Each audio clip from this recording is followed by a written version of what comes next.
We're back in the second installment of the Ultimate N-Gauge build. I'm making a beautiful layout right here. First we have to do is make a platform for it. One of the things I like to do with these platforms is to make them strong, make them resilient, make them fold, and make them roll away. So that way you've got room to model and you can put it away at the end of the day. I'm Ron with Classic Model Trains. Follow along. I've got cut sheets, I've got price breakdowns. We are going to go through this so you guys can make one of these things as well. Let's rewind about 4 days ago and get started on this project.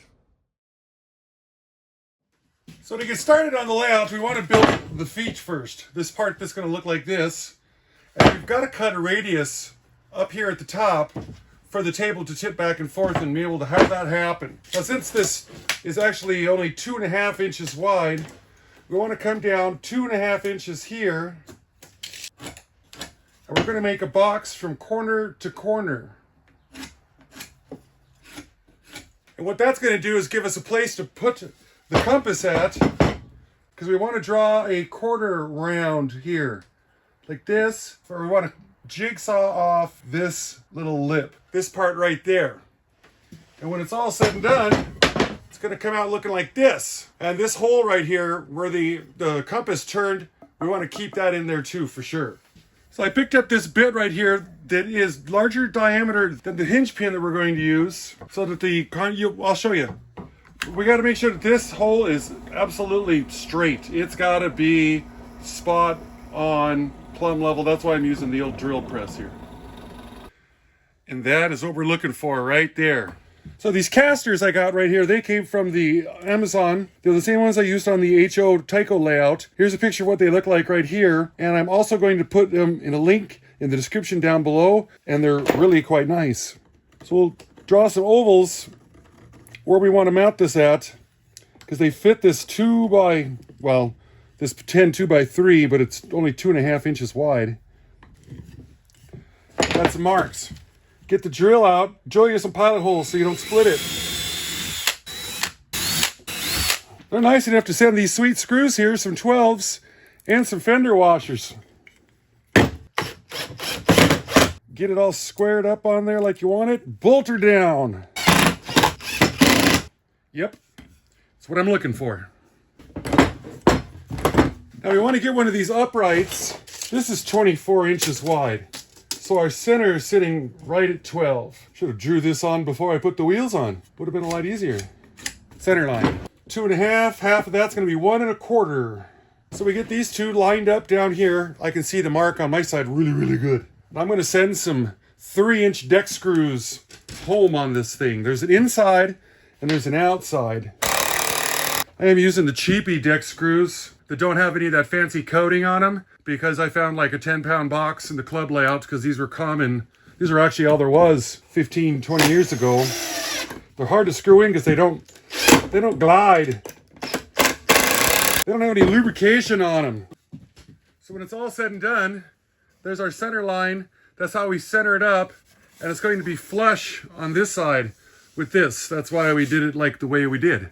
So I'm going to build another one of these legs. And when I do it, it's important that we have this here. It's got to be towards the outside. So I have to build just the opposite, a mirrored opposite image of this one. So this is what I'm talking about, making sure that the hinges, they both come over here on this side. One's at the bottom, one's at the top of that gap right there. This is important for the overall dimensions of the thing. I drilled some pilot holes in there and make those going in there quite a bit more easier. We're getting ready to put these bottoms on. This is what kind of keeps part of the frame straight. And these are going to go on the back side of where this curve is at, because the layout will fold down onto this side over here and hang straight up and down. So this is kind of like the storage where you put the boxes and stuff like that. So this is what's going to help. It keeps these legs from doing this while you're transporting it. Get your square out so that it's square on here and it's square on the legs. Do that to both sides. Drill you some pilot holes and throw some screws in. Then when you're all said and done, go kitty corner. Grab up the leg over here right on the outside corner like this. And if you come across at an angle, you can see that we're looking at about 53 3/4 of an inch. So we come across the angle this way, and you got to be hooked right on that edge. You got to be right on the corner. When you come over this way, and that looks like we've got her in. That is square. Now, not that it's going to be square up and down this way. It's just that the platform down here is square this way. So these ones that we just put in, they're 2x3, the 48-inch ones, the ones that are here on the little diagram. Now, we want another board up here at the top. And inside here, it's going to be 1.5 inches thinner on this side and 1.5 inches thinner on this side. So we're going to put a 2x3 by 45 in. And it's going to come down 2.5 inches from the top. I got a line right there. I got some screws started. Same over here. So this will go in right under that. I'm not going to be able to do this with one hand. I know that. And this is where this is going to live, to give the upper part a little bit of rigidity. So I'm going to fight this and screw it in, and we'll be back after a little bit. So now I want to make sure that this part right here is straight, that stays square. So I put these in, is what I did. I'm building it just like the last one. This is going to bolt in here just like this, and it's cut to come down here along the bottom of this, and it's cut to come all the way across over to here and up on the top. I've got this notch right here because that's where the hinge is going to be, and the only reason I did it like that is because I did it like that on the other one. So I've drilled this out with pilot holes. I'm going to clamp it on here, get it all set up, and then I'm going to set a square in here to make sure that this is exactly where we want it to be as well. Let me get on that one. And then we got one for each side. This measurement up here is really quite important because we got to make sure that this square with this up over here. So we want all of this spot on. I get a couple in here just to hold the thing, and then we'll square this part up with the leg. Get these out of the way because we don't need them anymore. And I'm going to come over here and make sure that this is square like it's supposed to be. It's pretty close. Now, see, we got just a little bit there. I got to kind of push this back, this tip, just a tiny bit to get that out of there. That's a two-hand operation because we're getting ready to screw in at the same time. So we got the plywood sides on. And some of you sharp-eyed fellers might have noticed I put them on the wrong side. It's important to put them on the same side that the luggage rack is on over here because the layout folds over on this side. Wait a second. Let's go over here. The layout's going to fold down onto this side. This is here to support it and the weight, and the layout is going to be longer than this is. So I put those on the wrong side, but I switched them up. Then I put this board on up here because what this is going to do is when the layout folds over, this is the stop. This tells you that it's at a 90-degree angle. And it also provides more support. So we've got support going this way so that these legs don't wobble back and forth. We got support going this way to keep these legs right here straight up and down because of that. Now we need support to keep it from going like this. I'm going to use some screw-in eyelets, some lag bolts like this, little fellers. These are 3/16. They're tiny. These are little tiny turnbuckles right here, stretched all the way out. Got some cable saddle clamps right here. And I find it cheaper to buy a dog run out, one of these, tie out. It's got 2 clickies on it. It's about 25 feet long, 14 bucks. And I'm going to cut this up and convert it in to support this right here. I'm going to knock it out and I'll show y'all what I did. And after a few short minutes, we got these cables put in there. I drilled a hole right in the center and put the eyelet in. And the same thing up over here. It's in the center of the board, but it's coming in at a 45-degree angle. Here's the dog clip-on area right here. And then here's the turnbuckle right down here. And then I just built one of these. Remember when you put these on, the saying is, this part right here is called the saddle, right here. And then the U-shaped bolt is, I don't know, it's got a name, but that ain't it. Never put the saddle on a dead horse.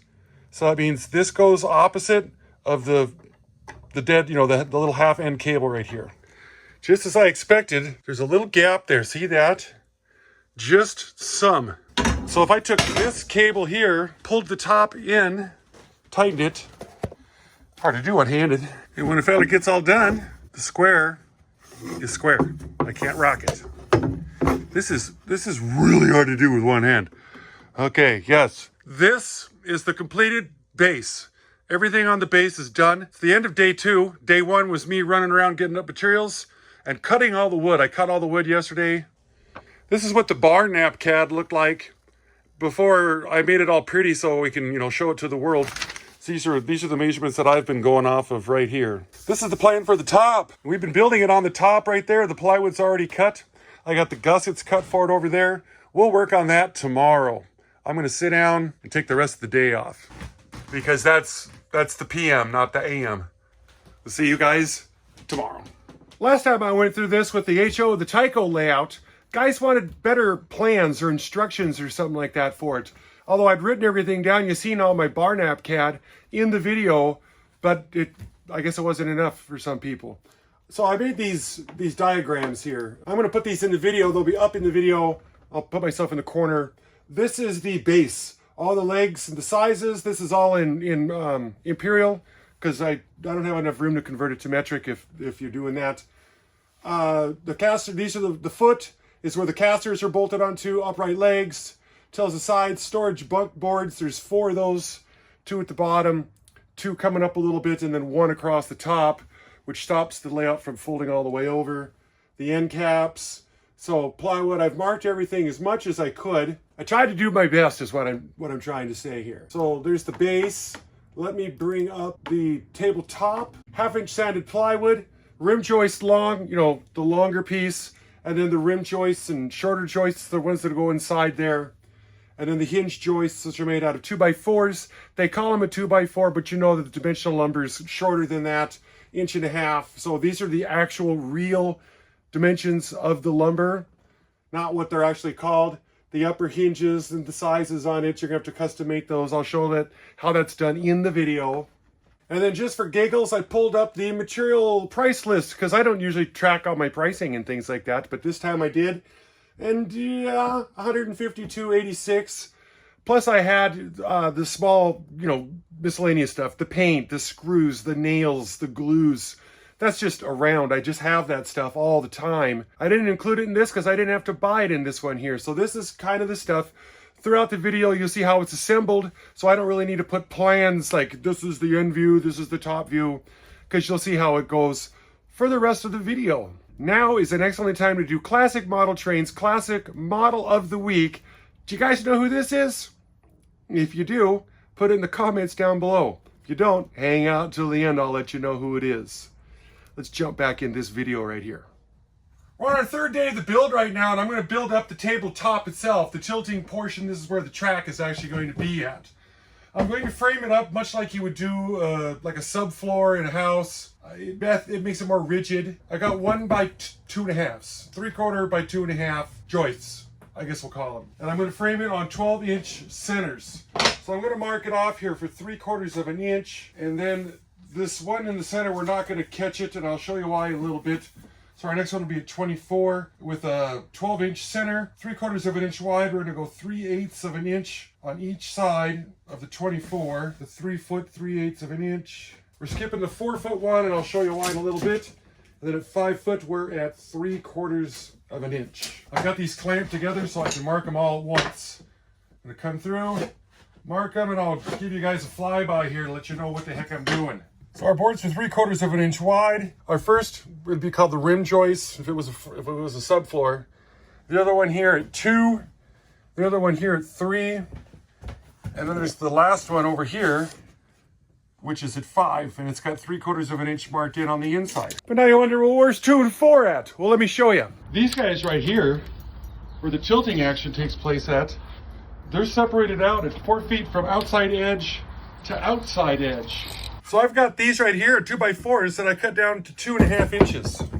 They're the same thickness as the rest of them. Yep. And I need to put these in right here and center them up so that they are 4 feet from the outside edge to the outside edge. So I got to do a little mathing and then do some scribbling, and then I'll come back with some numbers. Because I'm kind of planning it out at the exact same time that I'm building it, sort of, kind of. Well, it turns out that it almost took longer to talk about it than it did to do just to do it. 6 inches in from the end. These are 5 foot long.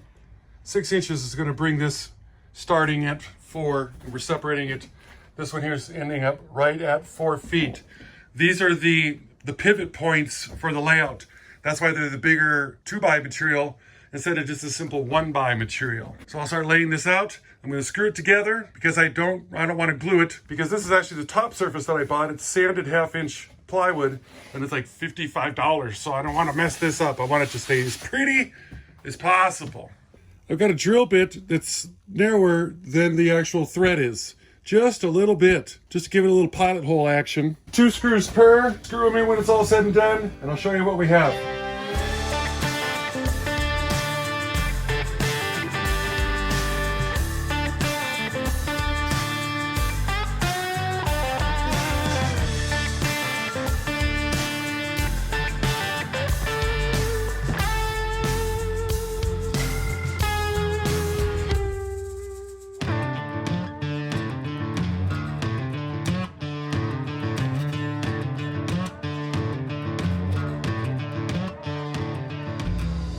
Then when it's all said and done, we got something that's going to look like this. Lightweight, relatively rigid. I'm going to build some hinges. And they're going to start off like this. Our upper board's 2.5 inches. So we're going to go 5 inches total. We're going to double it this way. And then we drew this radius the same way. Put the X in at 2.5 inches. You see we're 2.5 wide. So we're going to come down 2.5 this way. I'm going to jigsaw these off so they'll be perfectly round. Cut it at 5.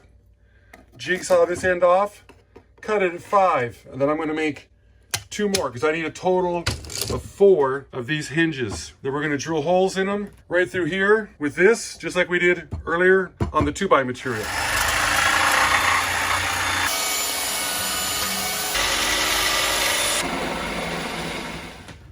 This right here shows you how the hinge pin is going to work right now. These are all cut out. This is the pin right here. The layout has got this card here cut out. The markings, you can see the line right there. Plus I centered these up.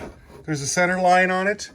So all I got to do, drill some holes, screw all these in here and here, here and here, and then that will have our top trussing all done, secured under these beefier ones right here. That's why these are thicker, because that's where the weight of the layout is hanging out at. This is going to make the pivot. I took this end piece out right here so I could get my drill in there, so I could drill and put these screws in. There wasn't enough room for there's only like this much room in there. So that's fine. That's why I like to build with screws, because I get to take everything apart. Doesn't hurt nothing. So there's one done.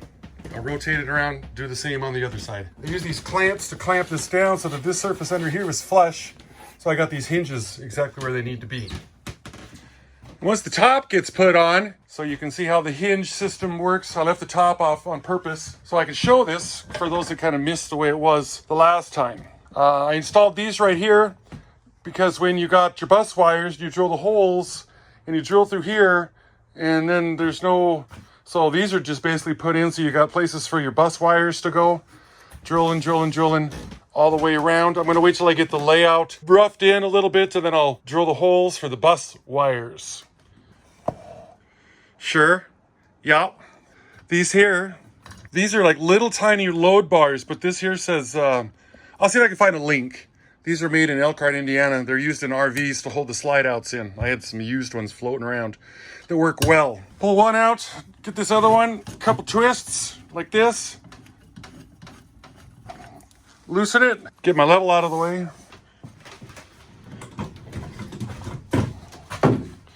She's a little stiff, Captain. Need to give her a couple back and forthies.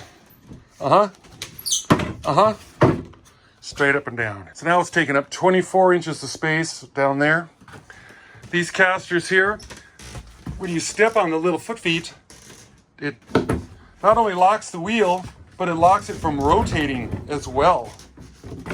That's why I like these casters so much, because these things are rigid. When I built the last one, and then I had the controls sticking out on this side, sticking out right here. The guy goes, well, why didn't you put those on a slider drawer? And I thought, well, golly, I never thought of that. So I'm going to try to rig up the transformers to be on a slider drawer down under here, so it'll slide in and out. It'll have a smaller footprint even yet. But now I'm at the end of day number 3. I'm going to wait I'm not going to put this on quite yet. Friday, Memorial Weekend, 5:30 supper time. We're going to go knock that out. To talk to you guys again tomorrow. We're outside now because it's such a beautiful day. I've added in these 2 boards right here. because I want to be able to make storage in this area right here to put the boxes down. Then when you roll it around, everything will stay in. And I'm working on building this slide out drawer system right here. So I've been taking some measurements here, there, trying to figure out what's going on. I'm going to make 2 side plates that look like this right here. I got these drawer sliders. You can get these at the Home Depot. If I got my measurements right, a little bit of cutting, we'll have ourselves an amazing drawer. That's what I'm holding out for right there. So here's what we have. It goes in, it's notched down 1.5 inches right there to allow for that 2x4. A couple of cheap little brackets screwed in, 25 3/4 of an inch over to this side. This slides out. It's got the spring soft closes on it for the 2 transformers and some switch controls over here. Kind of thing is that it's going to be dual looped. Ah, yeah. The springs suck it in. Sticks out this side just a tiny bit. I just hope there's no cross braces right here because that'll kill it. Because all them joists that I've got, I just need this much area to not be in the way. If I have to move the joists, I guess I will. Well, the construction's done on the base of this thing, so now it's time to paint it. And I like painting about as much as local Dave likes doing electrical work. So I'm going to suffer through this best I can, and that way, like peeling off a Band-Aid, the faster you get it done, the faster you're done with it.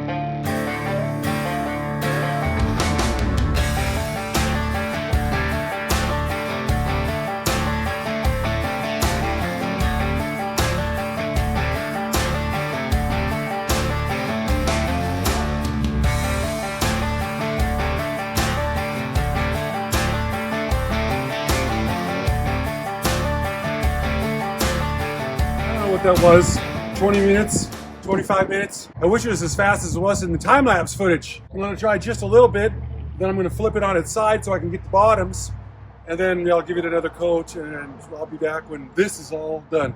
2 coats all the way around to give it a nice seal up, make it look good. That's kind of the goal. And after doing some painting to it, this is what it come out like. I went with red because I had it, and I think I'm probably going to paint the fascia around the side over here red. Yeah, it's loud. These are going to go out into the public, and we want them to attract attention to them. So they're not going to be earthy tones. When I engineered this slide out right here, I wasn't allowing for this overlap of this. So this is just a comfortable mistake that it just happens to stick out far enough, hides way in there, and it does come out enough, but it's low, just a little over my knee. Just fine for a normal size feller. It's not very Sasquatchy. We'll have controls here, however we decide to wire it. So that came out well. I just got done doing a bunch of editing, and I've yet to mention that this here is a 1/2-inch conduit is what this is. And then these are conduit splicers, and they're just keeping the conduit in. There's no tension on these. It doesn't need to be tight. It's the way that it is, and it works, and that's it. So what I'm going to do is I'm going to get the glue out, and I'm going to glue the top piece of plywood on, so that way this is done. Except for the painting, of course, but we'll do that on another day.